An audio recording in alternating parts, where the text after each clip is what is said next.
আপনার প্লেটের মাংসটা নিরাপদ তো? গভীর জঙ্গলে অন্তত 10 থেকে 12টি ঘোড়ার কাটা মাথা, চামড়া, পা ও হাড়গোড় পড়ে থাকলেও উধাও ঘোড়াগুলোর সম্পূর্ণ মাংস।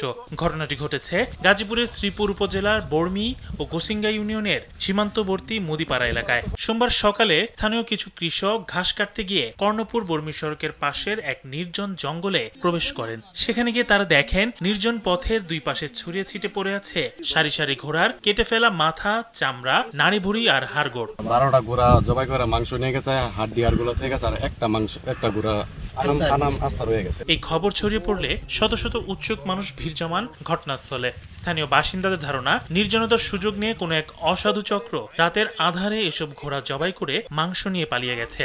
স্থানীয় কৃষকের কাছ থেকে খবর পেয়ে গোসিঙ্গা ইউনিয়ন পরিষদের সদস্য সুমন প্রধান বিষয়টি পুলিশকে অবহিত করেন।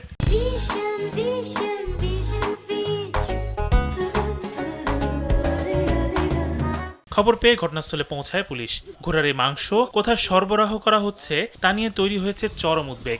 এমন অসাধু চক্রকে দ্রুত গ্রেপ্তার করে আইনের আওতায় আনার দাবি জানিয়েছেন এলাকাবাসী। ঘটনাস্থলে দেখা গেল ঘোড়ার হাড়গোড় এবং ঘোড়ার মাথা ময়লা, মানে উৎকৃষ্ট অংশ যেগুলো সঠিক মাংস, যেগুলো পিওর মাংসগুলো নিয়ে গেছে, শুধু হাড়গোড় পরে আছে।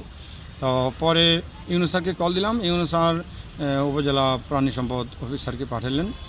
উনি গিয়ে তখন আমরা সবাই দেখলাম। ধারণা করতেছি গতকাল রাতে হবে এই ঘটনাটা ঘটেছে। 12টা ঘোড়ার মাথা পড়ে আছে। তো 12টা ঘোড়া জবাই করতে তো বেশ লোকের দরকার, সময়ের দরকার। তারা অসৎ উদ্দেশ্যে জঙ্গলের ভিতরে জবাই করেছেন। তো সেক্ষেত্রে এটা আসলে আইনত এটা বৈধ হয় নাই জবাই করাটা।